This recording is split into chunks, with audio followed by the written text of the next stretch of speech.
Come on in the room. Y'all, it is Tuesday, Therapy Tuesday. Y'all know what time it is? I know I had that song playing, but sometimes you gotta remember great is God's mercy. Cause some of us done been through some things, right? We done had that trauma and triggers. I'm telling you, them trauma and triggers get real in life. So just join in with me tonight. I don't know where you at. Put a heart in the chat, hand clap. Put where you are, like, comment, and share. Y'all, we are back again. And I already said tonight's segment is about trauma and triggers. Triggered and trapped. That's the true topic. Triggered and trapped. Are you triggered? Are you trapped? Because I'm going to need you to get out. So we're going to help you get out tonight. We got some tools for you. My sister, my big sister, that y'all, we bringing it. Y'all, we're bridging the church and the couch. So get comfortable. Come on in, y'all. She is no stranger. She is family. She's real family. She's Christ's family. She's your family, y'all. Love and faith is family for you. So whatever it is that you may be needing on tonight to just get the benefit, get the love, whatever it is that you may be needing. Because you know what? We all need something. We all go through a couple of things, and it's like, you just, you made me feel a little awkward. You made me not so comfortable. You were triggered. And it's okay to be triggered. But guess what? It's about what you do with it afterwards. So Janae is going to help y'all out tonight. But y'all, give her some love. Show her some love. Because I just need you. You know what? We want you to be free. It's about being free in the kingdom. Being free in your workplace. Being free at home. Sometimes, even as parents, we don't realize our children trigger us because of things we went through in our childhood. They didn't do it. And they don't know. You done flipped out. So guess what? We're going to help you tonight. Because we have all been triggered and sometimes trapped and didn't know how to get out. So, y'all, I'm going to bring Miss Janae to the stage. Come on, Miss Janae. Where you at, girl? Good evening. Good evening. How you doing? Well, I'm doing fine. How you Good. doing? I'm doing great. Now that I'm on Therapy Tuesdays, Good. this topic is heavy. It's a little It heavy, is. right? It's a It little is heavy. heavy. I think we came up with this topic just talking about our own experiences and how we see trauma manifest in our families. So just the patterns of people we love being stuck in these patterns that leave them emotionally and mentally crippled and That's right. stuck. So this topic is near and dear to us because it's close to home. Oh, yeah. Real close to home. You know, so since we talk about close to home, let's just jump on in. Janae, what has triggered you? Let's talk about that right there. Ooh, the most current trigger I have right now, this is being completely vulnerable. This is me practicing what I preach. I am very triggered by social media right now. And what triggers me by social media is the level of mental unwellness that I see. And it shows up like people having very polarized thinking, being extremely judgmental, not being kind, tearing people down, keyboard warriors. It just really impacts my energy. And I know I always have a choice. I know I don't have to be on social media.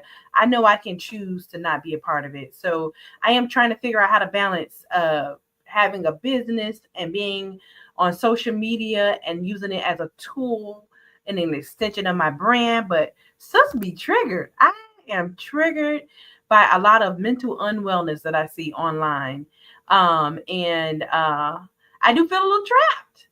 And I guess if I had to go a little deeper, I could ask myself if I was my own therapist, well, Janae, why don't you just get off social media?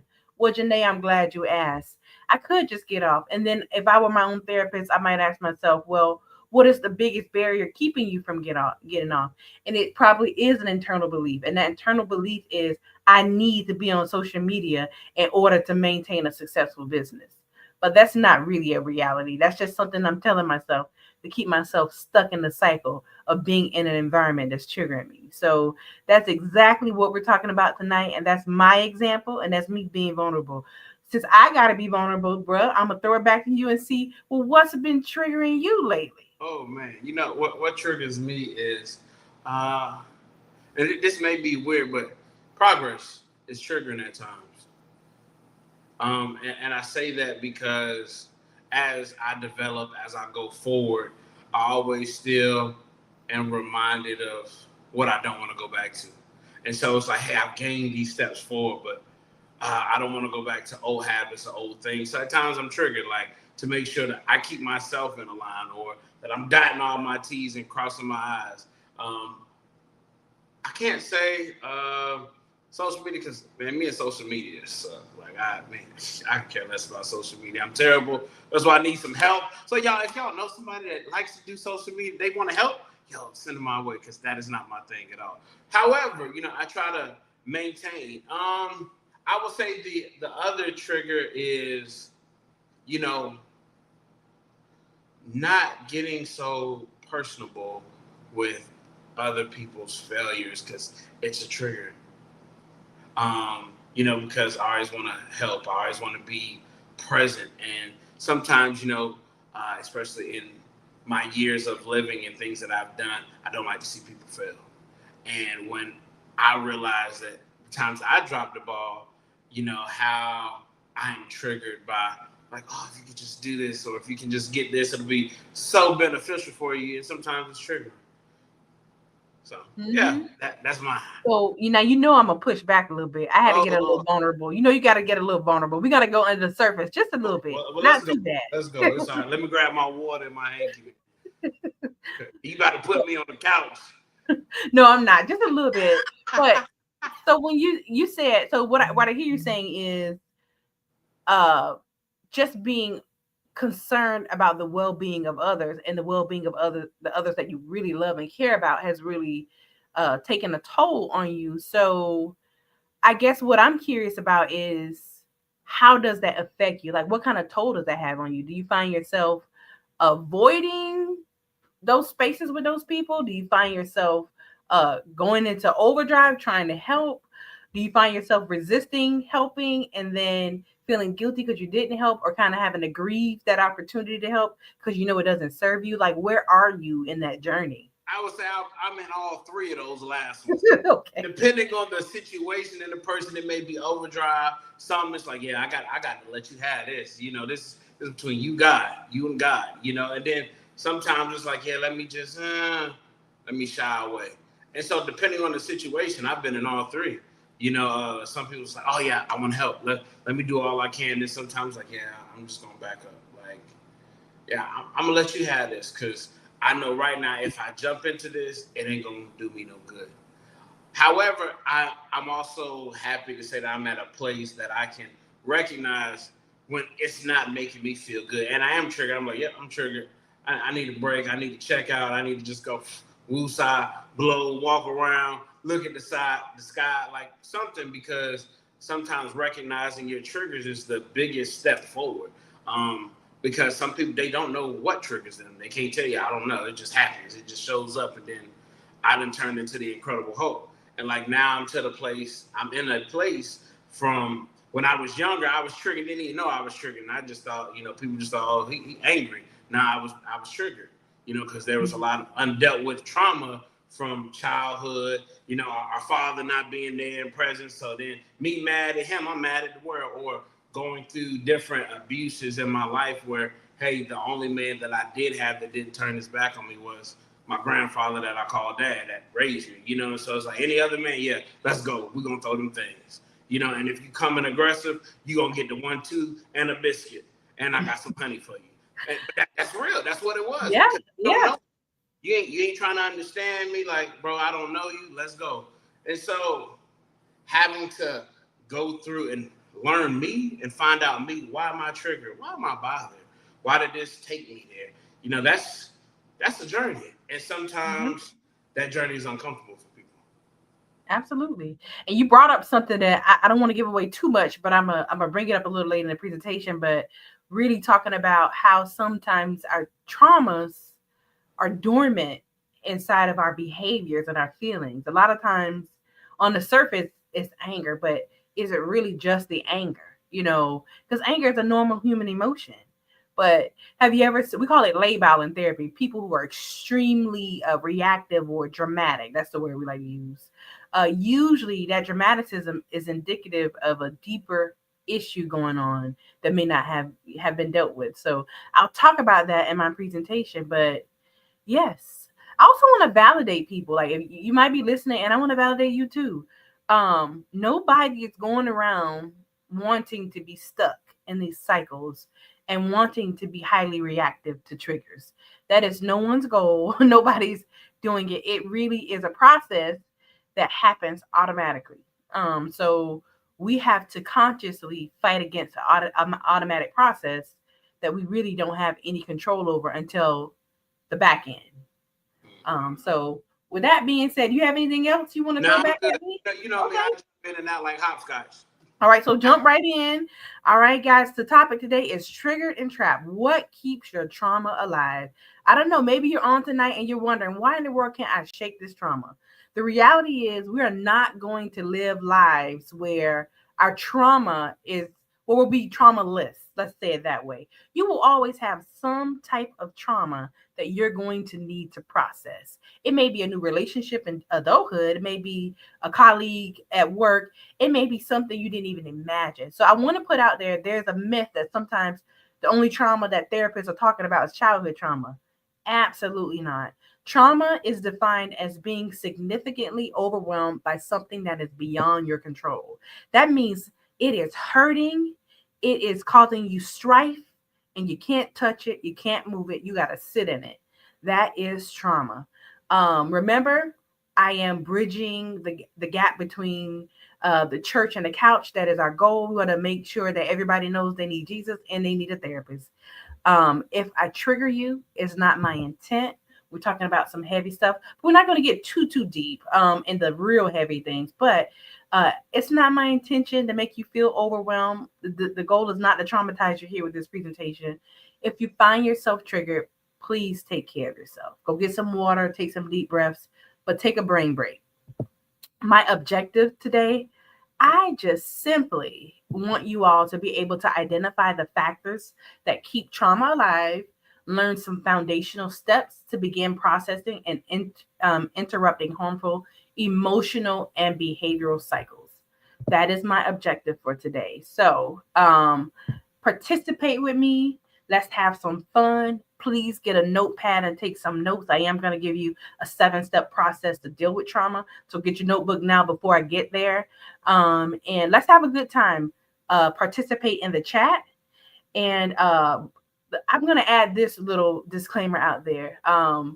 Therapy Tuesday is very helpful. It's a self-help tool, but it does not replace the recommendations of your doctor or of a psychotherapist. If your doctor told you to do something in relation to your mental health, and maybe I might say something that's in direct contrast, go along with your doctor. Therapy Tuesdays is a tool that you can add to whatever mental health regimen that you already have.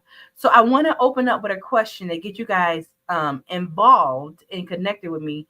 Are you stuck and don't know where to start to unstuck yourself? And this is just purely participation, so we know we're not alone. Are you stuck and you don't know where to begin to get unstuck? I know there's a lot of people that feel stuck and don't know where to start. Let's see, just put a me or one, anything in the comment so people know that they are not alone.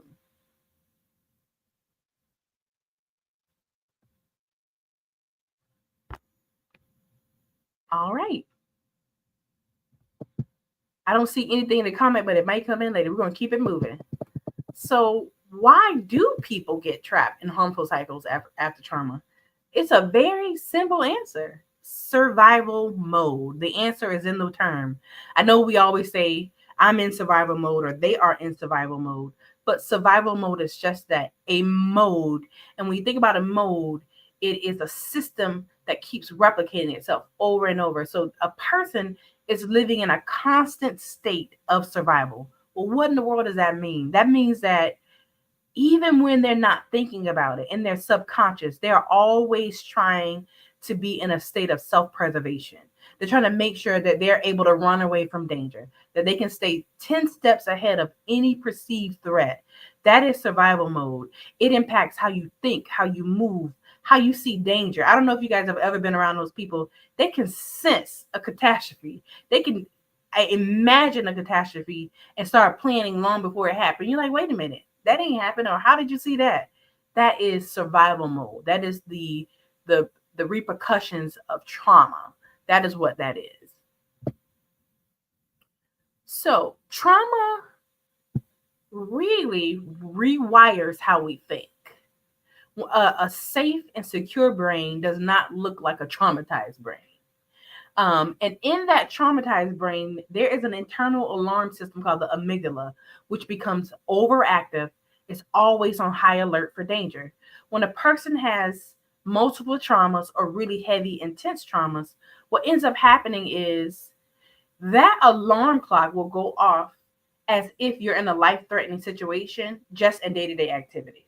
So if you're at work, just by going to work, if you find yourself having heart palpitations on your ride to work, sweaty palms, being overreactive, or feeling like you need to get out of your body just on your ride to work because of some perceived stress at work, then your amygdala is probably on fire. You are preparing for war and you're not in a war. Then you have the hippocampus, and that's the part of the brain that's responsible for memory storage. But when you're dealing with trauma, what happens is the amygdala confuses the past with the present. So sometimes your past experiences will come back up in the present moment, and your body will respond as if the trauma is still actually happening. So if you know people and they seem to always live in the past, they're not doing it on purpose. No one is purposefully being stuck in the past. Their brain is literally in survival mode, reaching for survival, trying to remember the things that cause harm so they can always be alert for those things that cause harm. And then you have the prefrontal cortex of the brain, which helps with reasoning and decision making. And that becomes underactive. So now you're overreactive as if everything around you is life threatening. The past is now in the present, and your decision making part of the brain is underactive. You're not able to process and critically think and think things through. Of course, you're going to be a hot mess. Of course, you're going to be stuck. Of course, you're going to stay right in that survival mode, going over and over and over the same things over and over, which leads me right to the next image. A broken record. You're like a broken record. Think about, and I love this example because it really puts trauma in perspective and may help those who are still trying to struggle with the concept of what trauma is. So imagine a record gets a scratch on it. That scratch is trauma. The needle that touches the record is a trigger. And every time the needle, that trigger hits that trauma, it could be anything: smell, a situation, a person, seeing someone who abused you. It could be almost anything that would trigger it. It's going to play the same erroneous sound. It's going to make that same noise and get stuck there and just keep playing. And I don't know if you've ever been around people. Sometimes they get desensitized to weird or awkward noises. And when you enter their environment, you're like, oh my goodness, do you hear that? And they're at peace. They kind of hear it. They've learned how to function with this same erroneous sound going over and over and over. It's because their brain has interpreted this experience as safety and as survival mode. Meanwhile, you enter the chat and you're like, wait a minute, this is chaos. This is dysfunction. Why do you keep going after the same guys? Why do you keep going after the same girls? Why do you keep going to that same place knowing that they already hurt you? Why do you keep wasting time here? Why do you keep eating like that and you know you already have diabetes? It is the brain's process of protection that has people playing the same old sound over and over and over, doing the same ineffective things. But healing picks that needle up, take that record, clears it off, put things back together. And what you will find when you're all cleaned up and healed, even when you are triggered, when that needle hits the record, it can still play a beautiful tune. So that's the example of the broken record. Kenta, you must have seen my presentation. I got something coming up with a smoke detector. All right. Now, the body stores trauma. So here's another level of how trauma makes us kind of trapped. When trauma is in our body, sometimes our minds, our conscious minds, knows that we're not in danger, but our bodies don't. And when we are triggered by anything, we will have muscle tension in our shoulders, our jaw, our neck. Maybe you're somebody who has migraines or headaches a lot, chronic fatigue or pain that can't be medically explained. So these are my people who got to sleep all day and all night. They do not have any medical conditions that would support chronic fatigue, but they are chronically fatigued. If this is you, you might be storing trauma in your body. Stomach issues like nausea, constipation, irritable bowel syndrome, loss of appetite. And I'm gonna go ahead and throw in overeating too. Sometimes it's not what you're eating, is really what's eating you. A racing heart, sweating, or shallow breathing in a safe situation. So that's when you're absolutely safe. But you are breathing like you ran a marathon. Emotional numbness or overreactions without clear triggers. Sometimes you're just highly reactive and you don't even know what did it. That's because trauma is in your body. That's why we recommend a lot of body-based interventions. That will be your stretching, exercising, 30 minutes of walking a day. It doesn't have to be super intense. Sometimes it is your HIIT routine. How many jumping jacks can I do in 10 to 20 seconds? But you really got to get your body moving. So now here you go, Kenta, the example of the smoke detector. So when you think about trauma being in the body, it is similar to a, a, a smoke detector that will continue to go off even when there's no fire or no smoke. Sometimes our body, as the smoke detector, will fire off even when we are not triggered. It just continues to go.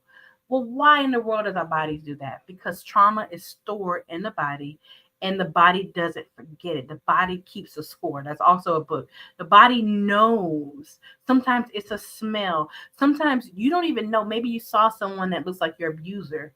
You don't know it, but your body knows it. And maybe you said some of these quotes to yourself. I know I'm safe now, but I still feel anxious all the time. So if you're someone that feels anxious all this time and there is no identifiable trigger, maybe trauma is being stored somewhere in your body. I'm not in that relationship anymore, but I still flinch when someone raises their voice. Yes, if you've been in a domestic violence situation or a verbally abusive situation, and certain tones of voice just trigger you and send you over, and you're not even in an unsafe environment. It's just the tone. Maybe it's the pitch. You might be storing trauma in your body. And the last quote, I'll try to rest, but I can't relax. Not being able to relax is an indication that trauma is stored in your body. For people who have insomnia or can't sleep, I always recommend a nighttime practice where you do physical activity before you lay down. Doing some exercises just to get that trauma to kind of move and get some serotonin pumping. That's the feel good hormone in your body. All right. Unprocessed emotions create repetitive behavior. And you know your emotions are going to be unprocessed because when you go into this protective mode that I'm talking about, protective mode and survival mode stuffs feelings, hides them. So it's the survival mode puts you in a position where you cannot process your emotions. This is why getting a psychotherapist or a licensed professional can be very helpful. You need to pull those feelings out. Unhealed emotions drives behaviors like staying in toxic relationships because pain feels familiar. The brain says, ooh, this is safe. We survived this. We know how to get through this. There's nothing wrong with this. Numbing with food, substances, or overworking to avoid feelings. Yes, working constantly, not giving yourself time to rest or feel is a sign that your emotions are unprocessed. Overreacting or shutting down emotionally when you are triggered is a sign that you have not processed emotions. These are like built-in safety features. Similar to when an AC freezes up and it just shuts down. That's exactly what this process is similar to. And now I'm going to bring back in what Pastor Garrison was talking about in relation to his abandonment and his anger. Did you all know that trauma hides in your emotions? It hides in there. It's very dormant. The example that he gave when he was talking about his childhood and his anger and his abandonment with our father, Abandonment was hiding in his anger. If he had just been angry because of some other external issue as a child, that would have been okay. But when you put the abandonment under it, man, it intensifies so much. And no wonder why we start to avoid or deflect or project. That becomes very overwhelming. And also think about the difference between an emotion and a feeling. An emotion is a physiological reaction to a core emotion being triggered, and your feelings are how you interpret that. So if trauma hides in our emotions, and trauma impacts how we think and how we make decisions and all that stuff, you got to imagine that it's going to impact how we interpret, how we see the world around us. Our vision about everything that we're experiencing becomes distorted. That's why I say thinking leads to a stinking life. Traumatized thinking leads to traumatized perspectives. You will process everything through that trauma lens, and it will 10 times out of 10 not be accurate and truthful, and create more problems than it is creating good. Trauma teaches us beliefs that become self sabotage. Yes. So when you're in survival mode, you get a lot of survival messages. These messages become beliefs. And remember, beliefs drives our actions and our decisions. That's why you got to get clear about what your trauma is telling you and how it impacts your life. Many trauma survivors will develop core beliefs, and here are some of them.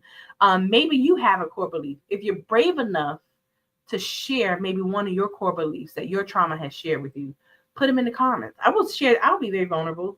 When I was much younger, one of my core beliefs was I was not beautiful. I just didn't believe it. And it was the trauma of always being compared to other girls. Someone actually telling me I wasn't beautiful at one point. I began to establish these self-preservation tactics where, oh, well, if they say I'm not beautiful, then I'm not beautiful. And I really believe that. So that's a core belief that I had. I no longer have. But here are some common ones. I'm not safe. I'm unlovable. I deserve this. Sometimes you tell yourself or convince yourself that you deserve some of the abuse or some of the maltreatment that you have. I've heard self-deprecative thoughts like I'm stupid. I don't deserve happiness. All types of self-sabotage beliefs. There's no way that you're going to be doing the work to heal and process feelings if these are the rules that you govern yourself by. These types of beliefs keep you in a sandbox. You don't want to explore. You don't want to think about anything else. You won't branch out. You will stay in your own little world and you won't explore. And that will also impact your mental health. This is it. It's like a self-fulfilling prophecy. This is it because this is all. I am not safe. When you're not safe, you don't function. And if you don't function, you're not living. You're not thriving. All right. So there is a way out of this. Hold on. You got to explain that right there. You just said if you're not safe, you're not functioning. Girl, that was preaching right there. That was a good nugget. I like that. Can you elaborate on that? Absolutely. If you're not safe, you're not functioning. When we don't feel safe, we shut down. And I'll give you an example of me as a mom. When I feel like my kid's not going to be safe, listen, I put them in the stroller, I lock them in, drop them down. We are not doing anything. When we don't feel safe, we close shop. Think about even a storefront. When there's unsafety happening outside, they will close the door and pull down the security door. So when you're not safe, you will not be able to function in interpersonal relationships. You will not be able to make decisions. You will be in that survival mode, and you will only be able to function to the level of safety that your brain and body tells you is safe enough to do. And I can tell you right now, the brain and body is only going to tell you that you're safe enough for your own little biased world, that sandbox. The analogy I use is if you stay in the sandbox, you're only going to grow to the capacity of the sandbox.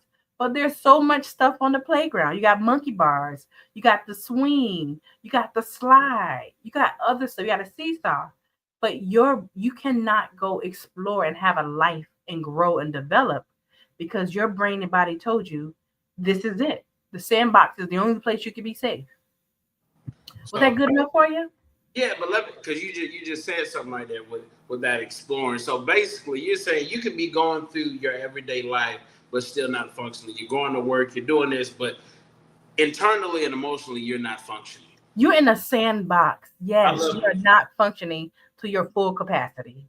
Okay. Yes. I don't know about no swing. I'm too big for a swing, but I You can know do what we call that? We call you're a that. living ghost. I got some muscles, so I can do the monkey bar. I can't do no swing. I might break it. Yes, we call that you're being a living ghost. You think you're killing it. You convince yourself that you are functioning, but you're not even operating at your full capacity. All right. So a lot of times what we are missing in our lives are tools or skills in safe places. I like how that segue right into this next slide. Well, Janae, what tools do I need? What skills do I need? How do I make places safe? How do I make relationships safe? Um, Here's a few things, and I got some more tools for you. Set boundaries. Got to learn how to set boundaries. But I'm going to tell you right now, if you are in survival mode and not grounded in your body, you cannot start to do any of this work. You cannot set boundaries. You can't even begin to regulate your emotions, but regulating your emotions will create a sense of safety. What does that mean, Janae? Well, I'm glad you asked. Regulating your emotions is having the capacity and the know-how to, if you're experiencing stress or depression at a level 10, do you have the tools in your toolkit to maybe take that depression from a 10 to a 5? Some of us may never get through over anxiety or depression, but we can manage it better to where it's more tolerable. We're still using our power even while we have these emotional reactions to the things that we've been through, as opposed to succumbing to a completely automatic subconscious process that is tearing our lives apart. Ask for help. You are not designed to do this all by yourself. A lot of us are drowning in trauma because we are ashamed and we don't want to ask for help. We think we got it all figured out. That sandbox mindset has you convinced that you got everything under control. Meanwhile, you are not functioning, you are not sleeping, you have no relationships, you have no goals. If I were to ask you what you want, you could not articulate that to me. You have no relationship with yourself. You confused, you're not sleeping, you have smiling depression, you're showing up everywhere happy, but you are breaking and falling apart on the inside. And you trust nobody. That's another thing. Evidence that you're in a safe space, you trust people. I meet a lot of people who don't trust people and they find ways to rationalize cutting everybody off. You're not cutting everybody off because they're doing something wrong to you. The reality is you have that unprocessed trauma that's convincing you that your life is much better with everybody else out of it. And that's not true. It's a lie, and that's why you're depressed. All right. So what keeps our trauma alive? You guys probably know a lot of these already. Avoidance, not dealing with the reality of what you're dealing with. And I had this epiphany today. If you guys follow me on Facebook, you probably saw my post, but a lot of times we are minimizing our traumatic experiences. And we are minimizing our traumatic experiences because we want to keep the peace. We don't want to tell the truth about what we've been going through because we don't want to make people mad. We don't want people upset with us. We don't want to blame people. We don't want to seem like we're creating villains out of the people that we love. But that keeps our trauma alive. When you don't tell the truth about what you've been through, you cannot process it because you're processing a lie. And the lie is that you're okay. Triggers and unhealed wounds keep trauma alive. Recognize what your triggers are. Can you avoid all triggers? Absolutely not. So whenever you cannot control an environment where you will be triggered, you got to learn some distress tolerance skills. You got to learn how to cope through those moments. And unhealed wounds. We'll talk about that a little bit more. What does that mean to heal a wound? But yes, not dealing with things that hurt you because you're lying about it will create more unhealed wounds. Negative core beliefs. So believing things about you that your trauma told you about you. Repetition or harmful patterns. So continuing to operate in a survival mode that's harming you, constantly getting with abusive partners or constantly getting with women that are gold diggers or just some of these very pervasive patterns that are very common. A dysregulated nervous system. So if your nervous system is very sensitive due to complex trauma, you already start off a little bit more sensitive than others. That means it won't take much stimuli for you to go overboard. Because when that comment or that statement that we make, they're on my last nerve. You don't even have that last nerve anymore when your nervous system is dysregulated. They own nerves you don't even have yet. That's what my mom would always say. You're getting on nerves that I don't even have yet. Shame and silence. So people shaming you, or you shaming yourself, not talking about your experience. I think that's the number one thing that therapy does. It gives you a space to talk about your experience. A lot of people don't have the space to talk about their experiences, and they don't have the encouragement to be honest about their experiences. Another thing that keeps trauma alive is the lack of safe support. A lot of us have support, but there's a difference between support and safe support. Get very clear about the difference. Safe support isn't going to invalidate you, isn't going to gaslight you and tell you your experiences are not real. Safe support is not going to make you anxious when you connect with them. Oftentimes, we try to make unsafe support safe support, and we feel now there's layers of trauma. Now we're not only traumatized from our initial prompting event, but now you're traumatized because of how the people treated you, who you tried to get help from because you were initially traumatized. We got to start going to places that really have the skills to help us through what we're going through. And so, what does it mean to process trauma? A lot of times when you're in these spaces and you're talking about mental health, you hear these phrases and these terms, but nobody really ever breaks it down for you. Nobody puts it in digestible bite sizes so you can really do the work. And that's what I'm going to do today. So you're going to know what it means to process trauma. I hope you got your notebook out. This process is an integrated trauma model where I pulled in some techniques from cognitive behavior therapy, some mind-body best practices, and EMDR. So these are evidence-based, but I kind of clustered them into a process that I feel like could be digestible for anybody hearing me. So put in the comment section, what do you think it means to process your trauma? Maybe you think it's just talking about your feelings. Maybe you think it's being honest about your experiences. What has been your interpretation of what it means to process trauma? Pastor Garrison, you want to come in and tell me what you think it means to process your trauma? No, ma'am, I don't. But Okay. I do it because you asked. Okay. So to me, to process your trauma would be basically, to honestly go through your own Rolodex of your emotions, of your past, like, from the earliest thing that you can remember to your present, the goods, the bads, because sometimes trauma cannot always be bad. It can be some good things, but it was traumatic, even though it was a good experience. You could have been frightened or something happened to you. And so actually processing each individual thing and understanding, hey, this was traumatic for me, or this did this to me, and play it out, as well as see on certain aspects what we have suppressed. Because sometimes until you really take the time to go back and look and examine yourself and examine your life, you'll realize, I forgot about that. Or because of so much other things that happened after that, I just put that away. So, for instance, I can say because of some trauma that I had went through, there was some good things that I forgot about that I wanted to do, because all the trauma that happened, it made me just forget about it. And so doing that, I believe processing also means with you being honest with yourself, because how can you want somebody to be accountable with you or to you, but you're not accountable to yourself?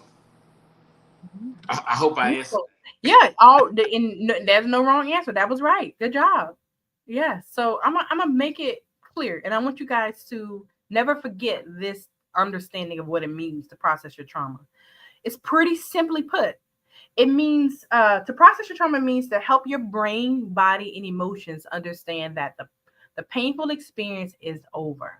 So it no longer controls your reactions, beliefs, and sense of safety. I don't think you realize that your experiences are controlling your reactions, beliefs, and sense of safety. Your experiences is molded who you are, your identity, how you're moving, how you're acting, how you're thinking, how you're showing up. And you don't know it because it's all subconscious. You're not in control. But processing it helps you to get back into control. It's the act of moving trauma from uh, right now to back then. Yeah, you're not traumatized right now. That's stuff that happened to you in the past. Nobody on this call right now is being traumatized in this very moment. You might have something that hurt that happened today, but in this very moment, you're not traumatized. But because the hippocampus is pulling that experience in the present moment, you might say, I am traumatized right now, and I understand perception is reality because that is exactly how you're interpreting it, as if it is happening right now. So we gotta keep back then. We got to get very clear about what's happening in the present moment compared to what has already happened to us. And the reality is you have a set of feelings and interpretations from when you actually went through the trauma compared to how you actually are reflecting on it in this moment. One thing that therapy helps people do is to distinguish the difference between those two because that's a clear difference. There's a difference in how you felt in the moment when the trauma was happening compared to who you are now after the trauma and how you interpret all of that. And that's where things get all messed up and confused, and you don't know which way is up or down. So we got a 7-step process. Someone say step one. So step-by-step process to heal and process your trauma. First things first, somebody say safety first. Put safety first in the comments. Safety will always be first. You will not process nothing if you don't feel safe. You're going to stay in your sandbox. And I think the key word here is emotional safety. One, thank you, Kim, for putting step one in there. Yes, safety first. Thank you. Before you revisit trauma, your body needs to feel safe. So I'm just going to say this. Is it possible to heal trauma without moving your body? Absolutely. Will it help you greatly and probably push you along further in your journey if you get up and move your body? Absolutely. So if you're someone whose trauma says lay down and don't move, you're already delaying your healing process. Get up out of that bed. You do not have to run a marathon. Just walk around your house a little bit. Let the sun shine in. If you want to move your body, get up and move your body. Join a walking club, a running club, a silver sneakers club. If you got to sit down and exercise, but move your body. Practice grounding techniques. Practice pulling your body back into the present moment, putting your body and your mind in the present moment. So a grounding technique, we call it 5, 4, 3, 2, 1, where you ask yourself, what are 5 things that I see, 4 things that I feel, 3 things that I hear, 2 things that I smell, and 1 thing that I taste. In certain scenarios, you can actually incite these senses. You might eat a peppermint. You might carry some essential oils and smell. But the goal here is to get grounded back into your body so you feel safe. If your mind is pulling you back to that experience that is scaring the bejesus out of you, you got to consciously be able to say, hey, we ain't there right now. Why you going there? Come back to the present moment, because in the present moment, that person ain't here. That thing ain't happening. You doing this to yourself again. Get back in your body and get safe. This is what you're doing when you're grounding yourself. You're creating a sense of emotional safety. Use calming tools. Learn some deep breathing techniques. We're living in a society where we have so many resources at our fingertips. Go on YouTube. Type in deep breathing for beginners. Go on Google, deep breathing exercises. Start your day with a 2-minute breathing exercise. My favorite is 5, 6, 7 breathing. It is a somatic type of intervention. You inhale very slowly through your nose for 5 seconds. You trap it for 6 seconds. So you hold your breath for 6 seconds. And then you exhale out of your mouth for 7 seconds. That actually communicates to your brain you're not in a crisis, because no one breathes slow when they're fighting for their life. So you purposefully slow your breathing so that way your body will feel like it's safe. It starts that process. Aromatherapy is good. Soft music. Whenever I'm typing up a really difficult report or have a lot of paperwork, the first thing I do, I get to my desk and I put on some meditation music. I need some wind chimes, some rain sounds, some wind. I know what I need to get into my body and stay grounded. And I give myself what I need. Don't be afraid to try new things, even if it's something you've never done before. Maybe it's something your family members have never done before. You can start a new thing if that means you're going to be able to heal your trauma. Remind yourself through affirmations that you are safe right now. I'm not back there. These are things you can literally say to yourself. You can't heal a wound if your body still thinks it's in the fire. And that's what's happening. Your body still thinks it's in the fire. You got to learn how to teach your body we are not in the fire anymore. And that does take practice.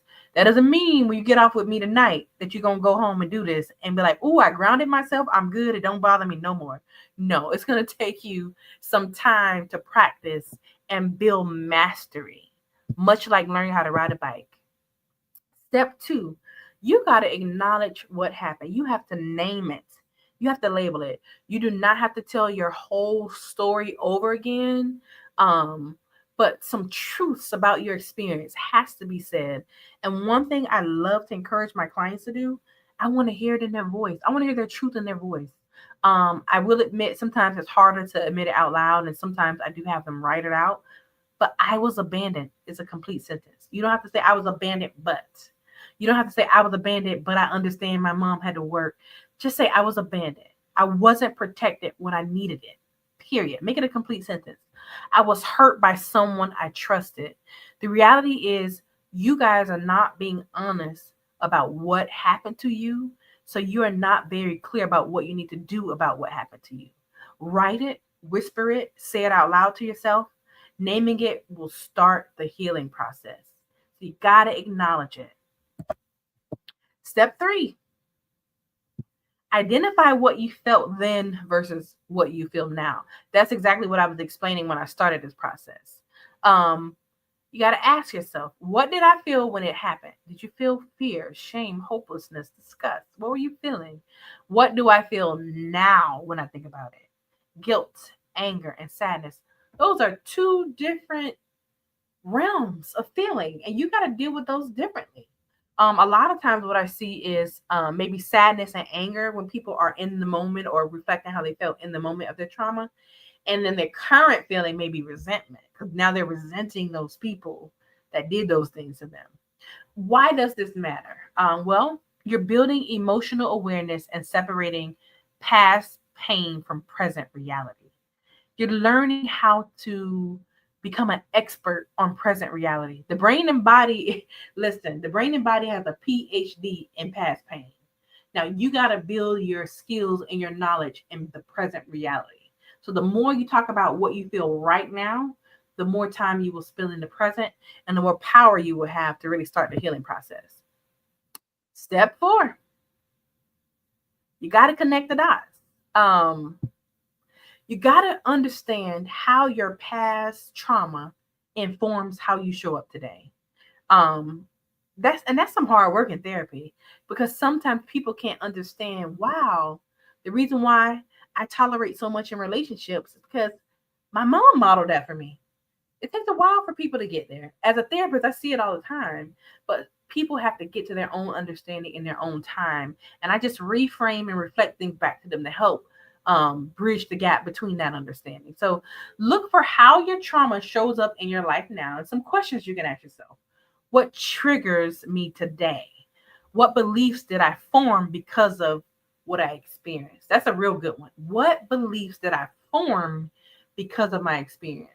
What patterns do I keep repeating? What am I doing over and over and over and over? Here's an example. I avoid relationships because I don't believe people stay. Maybe that's you. That might be a belief and a pattern that you're stuck in because of your trauma. This step reveals what needs healing, not just the story, but the way it shapes your life.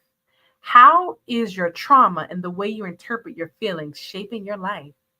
Is it telling you you can't? Is it telling you you're small? Is it telling you you're going to fail? Is it telling you not to try new things? Is it telling you you can't change your habits? Is it telling you you're a loser? Those are the things that's keeping you trapped and triggered. Those things right there.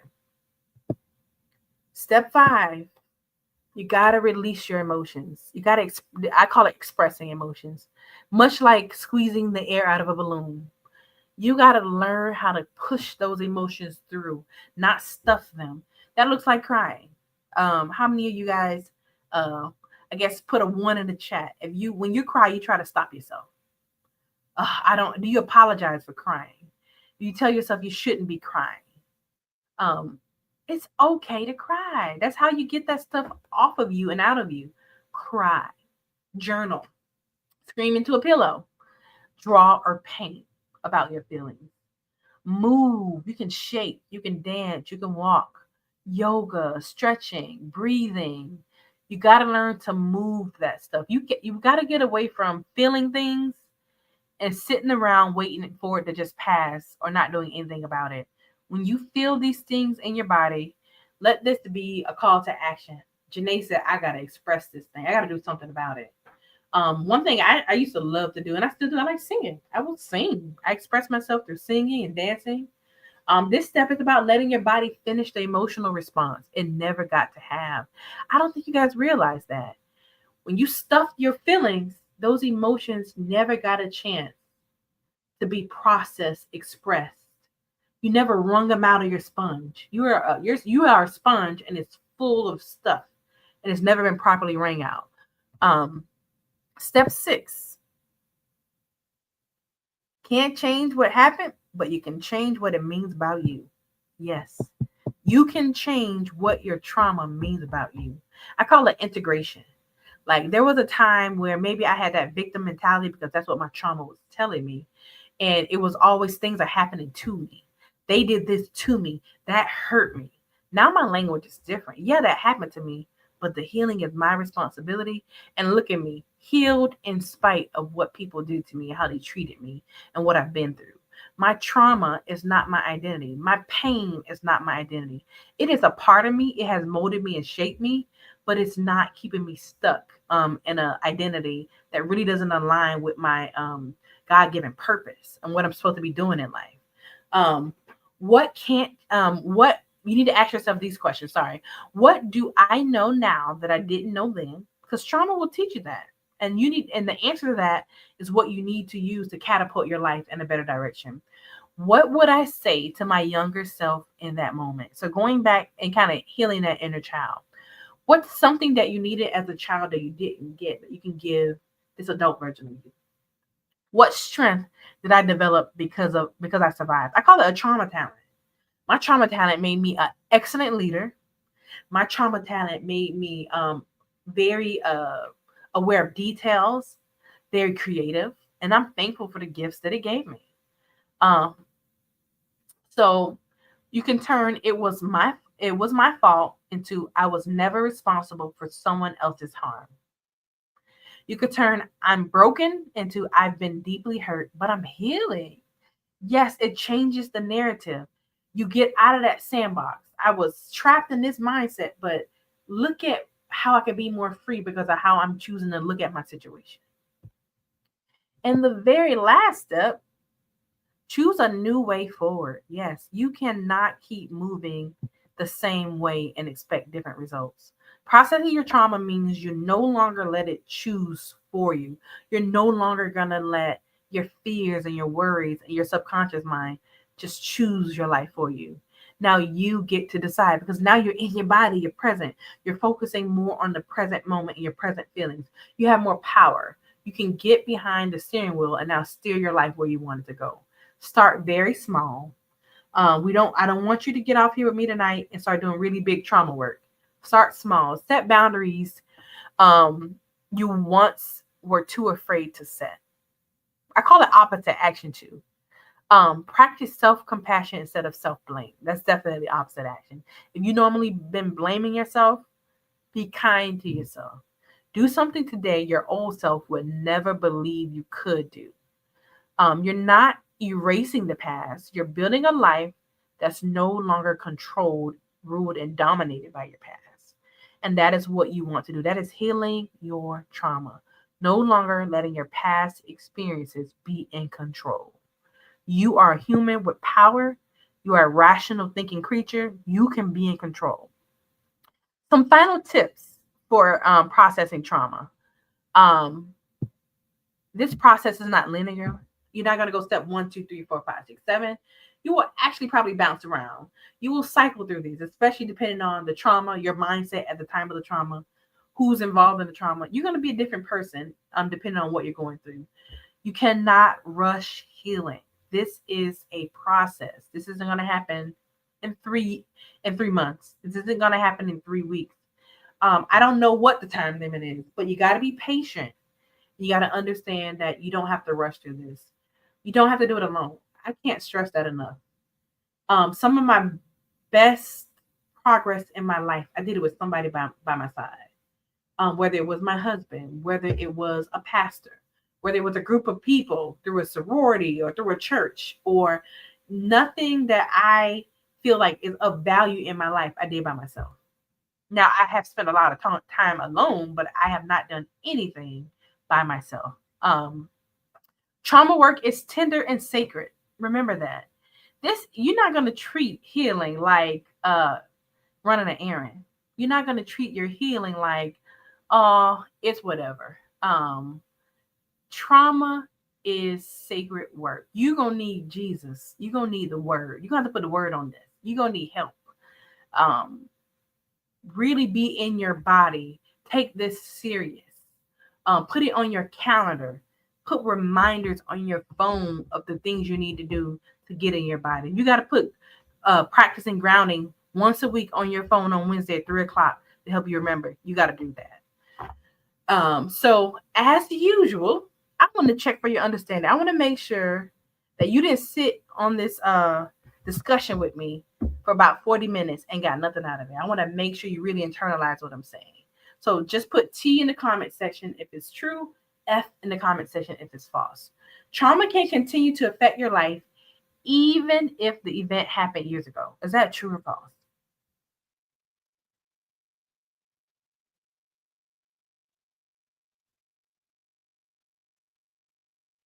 That is true.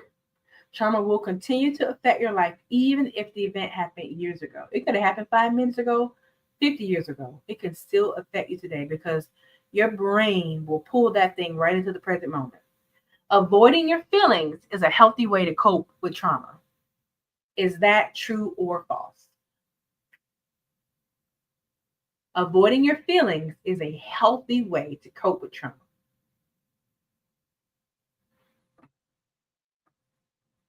That one is false. We don't want to avoid anything. In fact, we are facing it. My pastor always says, face it, stay and face it, and let God grace it. We're going to face it and deal with it.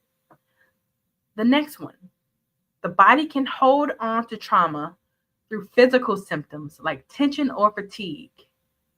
Is that true or false? That is true. Yes, it is.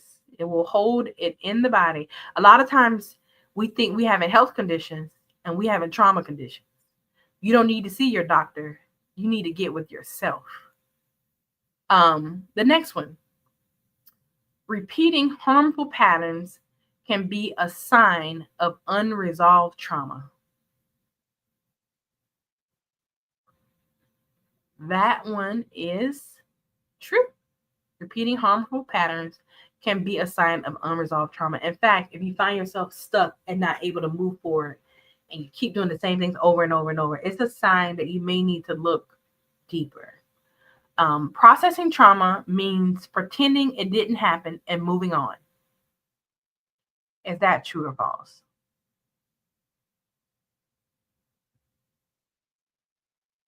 That one is false. Processing trauma does not mean pretending it didn't happen and moving on. You got to name it. You got to understand the past feelings versus the present feelings.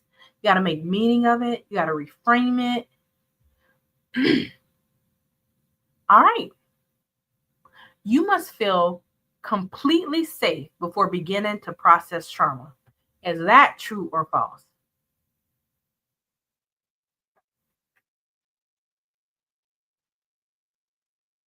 That one is true.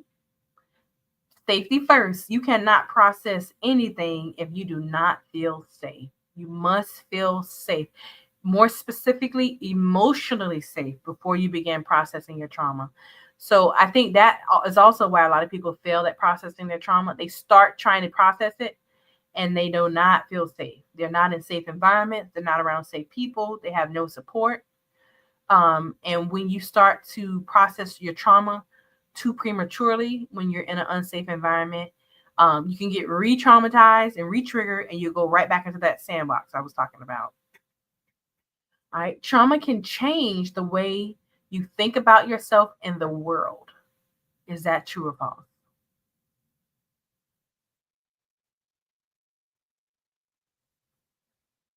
That one is true. It makes you see, act, think, feel, behave much differently than you would if you had not been under duress and trauma. Healing from trauma is a one-time event. You just got to heal once and you're good. You never have to do it again. That is false. I think we're going to spend a lifetime trying to recover from some kind of impact to our being. Um, so that's why we definitely don't want to try to rush through this process, treat it like an errand or like a chore. It really is a lifestyle. You want to learn how to be open to processing the things that you feel, no matter what they are. And the very last one, you can begin processing trauma through small intentional steps. Is that true or false?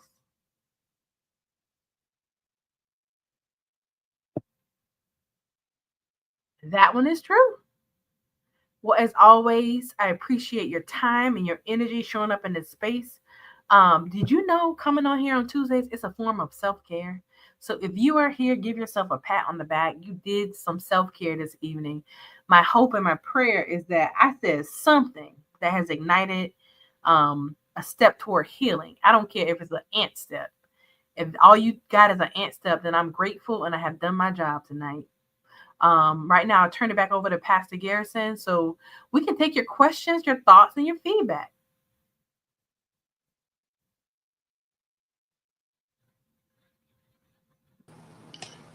I don't want it. You can have it. But now, a couple of questions that was given. One was, how can I find that balance in a hostile environment? How can you find balance in a hostile environment? So you From won't. step one, when you it was from step one because it came right after that. So Okay. Well, the therapist in me says you won't find balance in a hostile environment. Safety first. If you have identified in your conscious mind that it's a hostile environment, can you leave? Do you have the ability to change the environment so you can get safe? Because you won't find, there will always be insecurity where there's unsafety. You're gonna always be insecure in that space. And that experience of insecurity will trigger more trauma and make you not be able to have balance, or the balance that looks like survival mode. So you may find yourself going in that space and shutting completely down, not wanting to talk to people, avoiding any stimuli. And if it's a work environment, you won't be able to function. So you got to process why you're feeling the way you're feeling. See if you can change the environment, maybe learn some coping mechanisms if you can't change the environment. But there are a couple of little things you can do. I hope I answered your question. The other question is,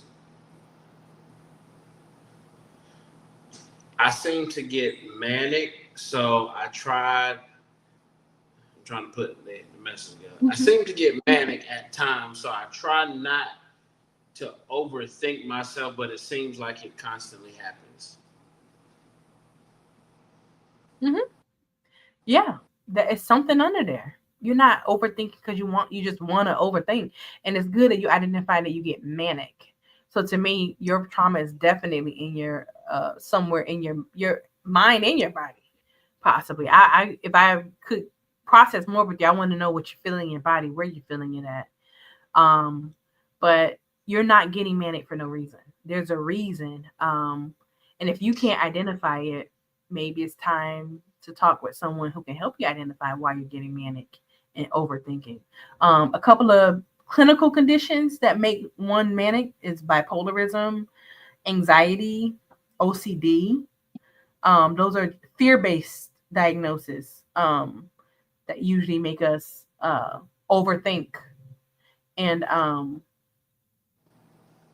mania, how that very high energy, some criteria for mania. Oftentimes we see people who overspend, very impulsive. Um, to me, that is a form of avoidance. When you got to be so active that you can't be still enough to feel what you're feeling, it is a form of avoiding. So, really trying to figure out what exactly are you trying to avoid? What is the fear there? So, still all fear based.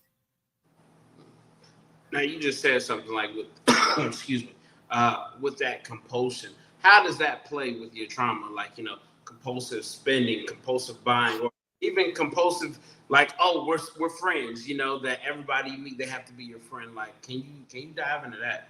Oh yeah, goes back to those internal beliefs. Every time I see compulsions and obsessive behavior, there's always some beliefs, some extremely irrational beliefs that came from a traumatic experience. For example, if you're overspender and you always got to buy new clothes or this, there usually is a belief that I'm unimportant if I don't look good, or people won't love me if I don't have look a certain way, or sometimes there's a belief of I'm unworthy if people can't give me a compliment on how I look. Like, and that could come from a traumatic experience where maybe you've been belittled. Maybe you've been picked on because of your image. Maybe you in school, they picked on your shoes and clothes so bad and you don't even realize it. Now as an adult, talking about how getting clear about how your trauma can inform your behavior as an adult. Now as an adult, you can't figure out why you can't stop spending money because you bought your past into the present, and you are now living as if you were that little boy who got picked on, a little girl in school who got picked on, not even realizing you're a different person and you need to heal. And when you heal, you put the past back where it came from and you can deal with reality as it is in the present moment. Okay. Was that helpful? I hope so. So you asked the question about the obsessive compulsive, and I guess what I'm asking is, did that answer that question for you? It helped me to understand it. But as you were saying, I was thinking, if there's somebody out there that wants to know more about that, like, how do you adjust things? As well as when we said on that, talking about the cycles and the pattern of trauma, I got a message that says I continue to get in situations with lovers that they get in from my trauma or understanding my trauma. It's the second part I didn't get. I tend to, can you repeat the whole statement again? I tend to get in relationships with people that understand my trauma, but it ends up being traumatic with them. Okay, so that's a two-part question. So you get with people who understand your trauma, but then you still end up in situations where it don't end well, and even their understanding doesn't get you guys to a state of homeostasis within the relationship. So I would, again, I'm gonna probably say this a lot tonight. What's under the surface? What pattern are you falling into? Is it a certain type of partner that you've fallen for? Are you falling for people who you feel only? Are you attracted to people who you feel like only understand your trauma? Because if that's the only determining factor for you getting in these relationships, wisdom says do what's effective. That hasn't been effective.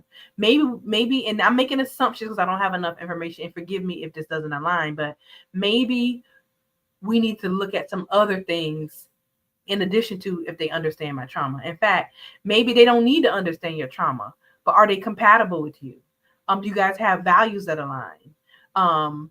Can they be patient with you while you may be triggered and don't have, and not in your body and not grounded?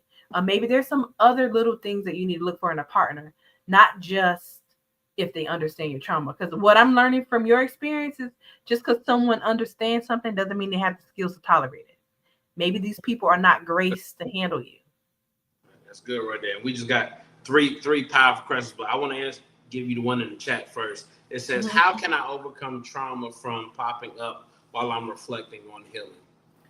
Oh, it can pop up, especially in the safe space. We don't want to suppress it. So just make sure when you're reflecting on your healing that you do it in a safe space with someone who can facilitate the language and the questioning and the care. I had this epiphany today, and my epiphany, and I know, hey, Luz, I know Luz. The epiphany I had is, as a therapist, my role is to nurture the transformation that people have. So while you're in the process of developing and changing and becoming who you're trying to be, I'm literally there to help you express your feelings, to validate you, to create my role. I'm literally the safety patrol for your emotions. I'm there to make sure that the environment is conducive for you to do the work you need to get to the next level. I think a lot of times when we say we're processing our healing, we're doing it at home alone. We're doing it at home with the people who hurt us. We're doing it in the environment that damaged us in the first place. We gotta move ourselves from the places that are familiar. I think that's a pattern too. That is a trauma response. Trying to heal with the same people and places that don't help us, but doing it over and over again and not realizing they don't help. Find you a professional that can help you, that is skilled, that is graced to tolerate whatever you say and not judge you or gaslight you. One question one of the ones I got earlier also says, due to my trauma, I've been more acceptable to wanting same-sex relationships because my trauma came from the opposite sex. I hear that a lot. And that could be what I've noticed in my work is it's a form of control. It's like I didn't have any control over this sexual experience, but this one, I'm in full control. And this can be how I like it, how I want it, and when I want it. And not saying that is yours, but if anything that I'm saying is resonating with you, then you probably want to process it a little bit deeper. Ask yourself, Janae said that, is that me? Did I see myself reflecting on what she said? But that's very common. And also your brain and body probably has registered men as unsafe. And women as safe. Don't want to make any assumptions, but if this resonates with you, reflect on it. And that could be a survival mode or a trauma response. You're in the internal belief or the erroneous belief is that all men are unsafe. All women are safe. And we know the reality is that could put us into some traumatic situations because we know that all women aren't safe. In fact, some of the most roughest DV cases, domestic violence cases, are with same-sex couples. So in reality, no matter who you're with, you can experience trauma and unsafety. But the past that keeps coming up, informing your present, you got to separate them through a healing process and decide who you want to be and how you want to show up and what feels more natural to you, what honors your values, who do you want to be, and that's what you want to be without your trauma telling you who to be. And I hope that was helpful, and I hope it was not invalidating. That was not my intent. Another question from a different person says, due to my trauma, I feel that I became very promiscuous and sexualized and was more sexual now as an adult due to the trauma at a younger age. That could be very true. And it kind of goes back to what I said to the previous question. It's about control, right? I was out of control here, but I'm going to be in control here.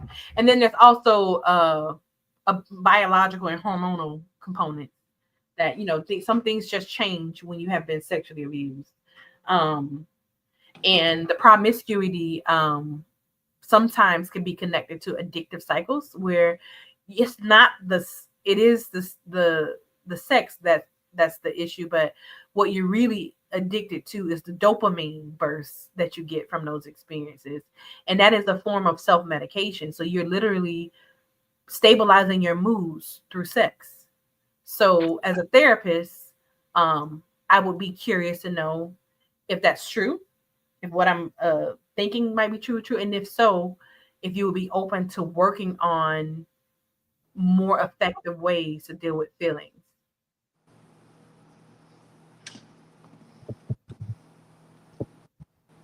That's all the questions that I received. So, Y'all put me to work today. hey, I'm telling you. Now, woo, hey, that's a good thing. So that was good. Now, Absolutely. I have a question.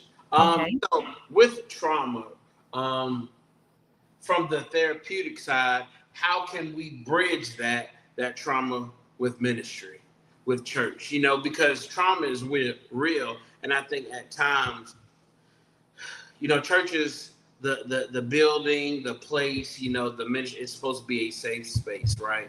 And so many times as leaders, we may not know the trauma of our members, those that are listening, following. And so you give advice not knowing the trauma or the impact of what they have been through. Like, what would you say as a therapist to help those that may be in leadership dealing with people with trauma that they don't know? And so certain things leads them further downhill than helping them come uphill.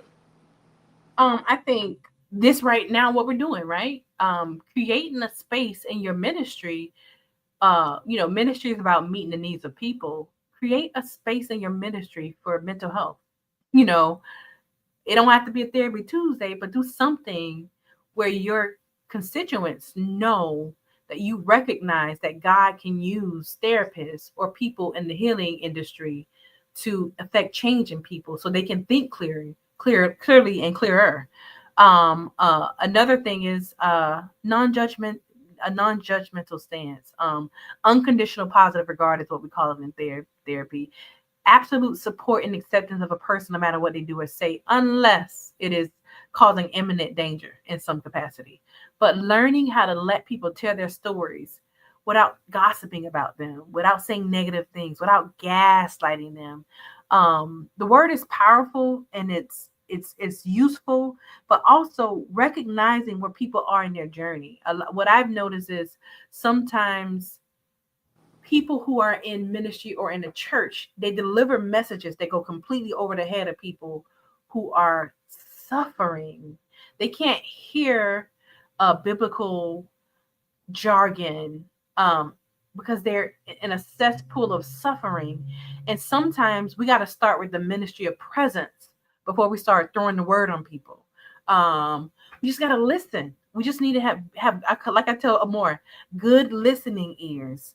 I call it brave listening. Learn to listen without always having an answer or a solution. And I know it's hard because a lot of times people come to church or to ministers or to church leaders and they're looking for answers. But sometimes they're looking for someone to just listen. So learn to listen non-judgmentally and just be present. Start a ministry where you can bridge the gap between the church and the couch.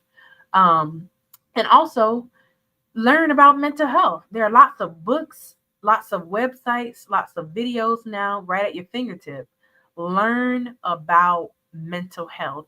It's no reason why in 2025, churches and church leaders have no clue with how to deal with people who might be in a crisis or who might be dealing with depression or anxiety. You don't have to know how to treat it, but at minimum, you should have a resource guide or people, a Rolodex with phone numbers. If a church member shows up with this, these are my go-to people. If a church member shows up with this, this is my go-to people. Don't try to fix every problem on your own. I guess that's another nugget. Don't try to fix every issue on your own. I remember in my church, there was a gentleman who came to church who was having some severe mental health symptoms. Guess what they did? They called me, said Janae, and I did, go interact with him. But just know you don't have to do it by yourself. Okay. And we just got another question, and we'll make that the last question just due to time. It says, how can I deal with the trauma from social media? The trauma from social media. Hey, let me know when you find that out, and let me know. I'm joking, but trauma from social media. So, one recognizes traumatizing you. That's where I'm at. It's a little stressful for me. And it's so many different levels of the trauma. I almost want to ask you, how is it traumatizing you? Because the way it's traumatizing me. It says by what people may post about you that is not true. Ooh, yeah, that's a whole nother angle than from my trauma. Okay. So dealing with falsehoods that are online that you have no control over. People are gossiping about you online and it's not true. How do I handle dealing with people that are making up lies about me? You got a couple of options. One, you can't change people. So people are going to talk about you however they want to talk about you.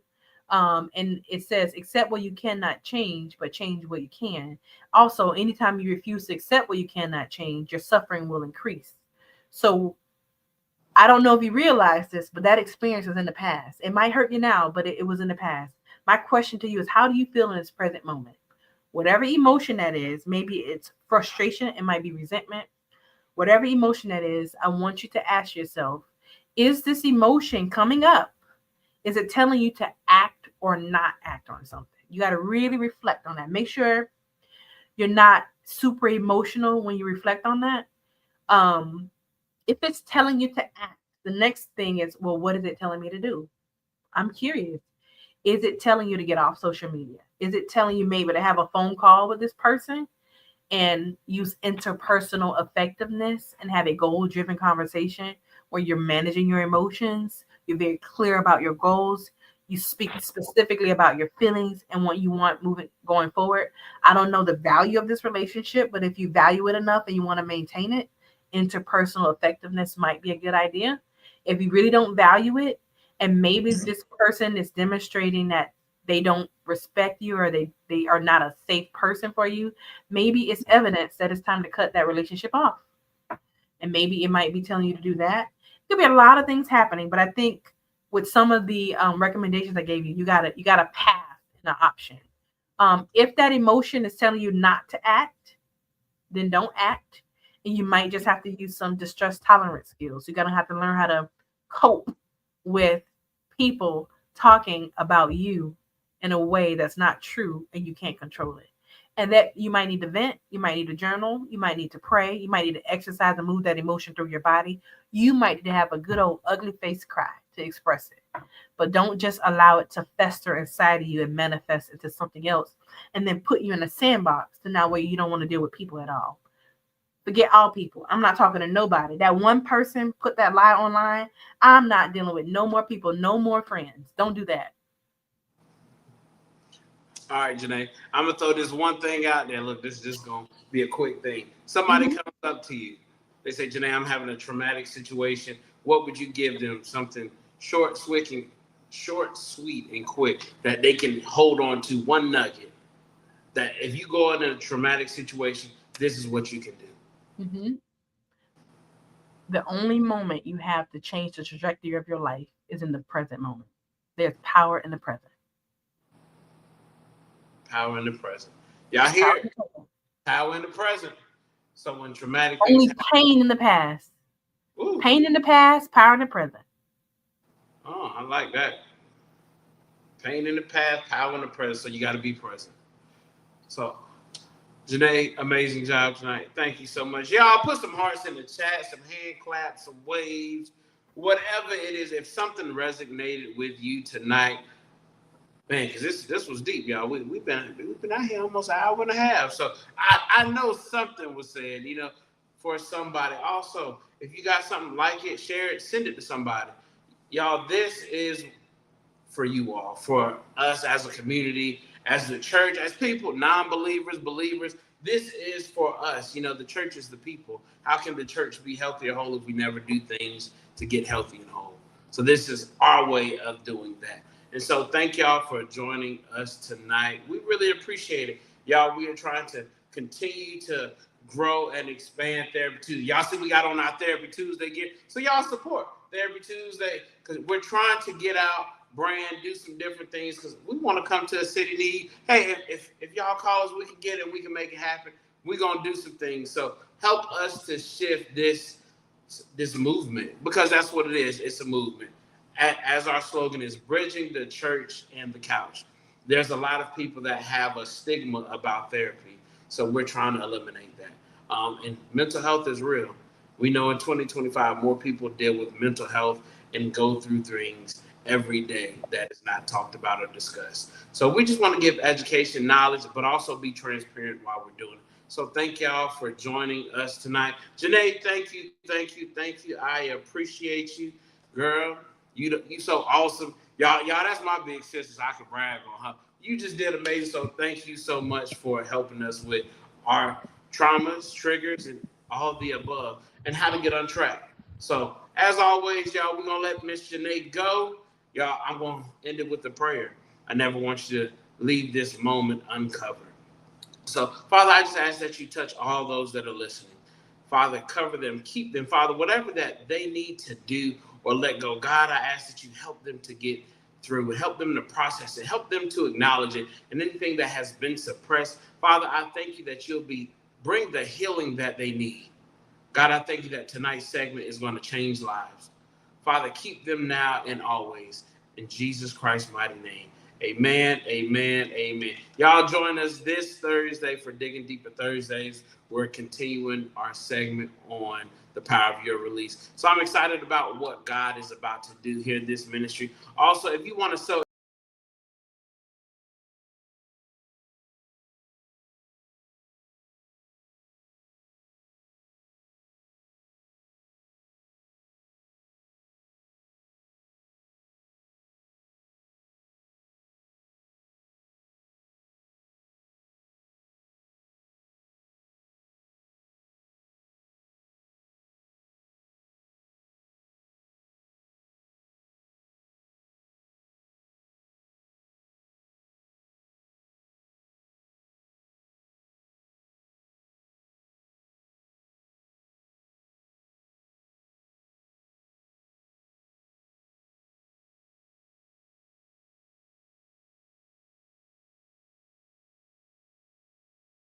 the man.